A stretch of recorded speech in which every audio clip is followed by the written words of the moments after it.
putain, que de péripéties. Nous sommes à Nantes après au moins 24 heures de retard. On attend encore le bus qui nous ramène à l'aéroport de Nantes pour récupérer la voiture pour revenir en Vendée. Non mais c'est tout un truc, hein. Dès qu'il y a une tempête et qu'il n'y a plus de transport en France, c'est impressionnant. Et est-ce que ça vous est déjà arrivé d'ailleurs, quand quelqu'un de votre entourage a eu un souci, d'aller le consoler en lui disant quelques mots sympas, de style mais tu vas voir, ça va s'arranger. Et pourquoi ça marche quand c'est comme ça? Parce qu'en fait, on a du recul, on n'a pas l'impact émotionnel qui est lié à la situation. Parce qu'au final, chaque chose qui nous arrive, c'est une situation, ce sont des faits. Le fait là, dans notre cas, c'est que l'avion a été complètement annulé, qu'ils n'avaient aucun moyen de trouver une solution de secours, donc ils ont bataillé pour essayer de nous remettre dans un autre vol, mais il n'y en avait pas. Tout était complet. Comme il n'y avait pas de train hier, il n'y avait pas de train non plus. Enfin, ça a été un peu la misère. Mais bon, tout est bien qui finit bien. On est revenu à peu près vers chez nous. On n'est pas encore rentré, mais ça va mieux et on se rapproche de ça. Et au final, je me suis rendu compte que d'un fait, d'une situation factuelle, tout ce qui nous perturbait était lié aux émotions.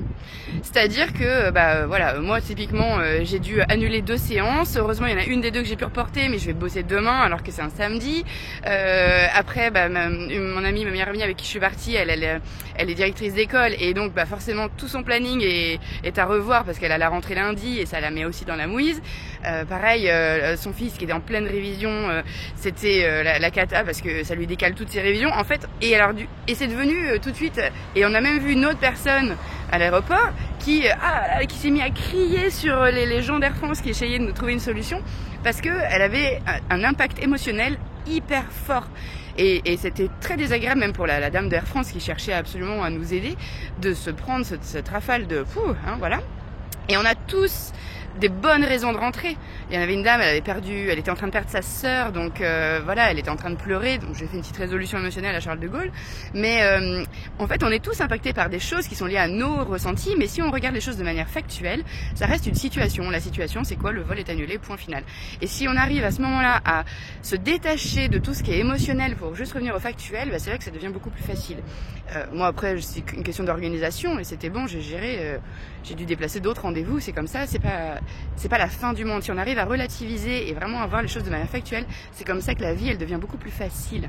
Donc, essayez d'observer de manière factuelle comment quelque chose qui arrive là, qui vous perturbe, comment ça vous pollue, et voyez si ça peut transformer votre état d'esprit. On sait jamais, peut-être ça en vaut la joie. Allez, bonne journée. Bonne journée, on n'est pas rentré. Et d'ailleurs, il y a le bus qui arrive. Allez, ciao, ciao.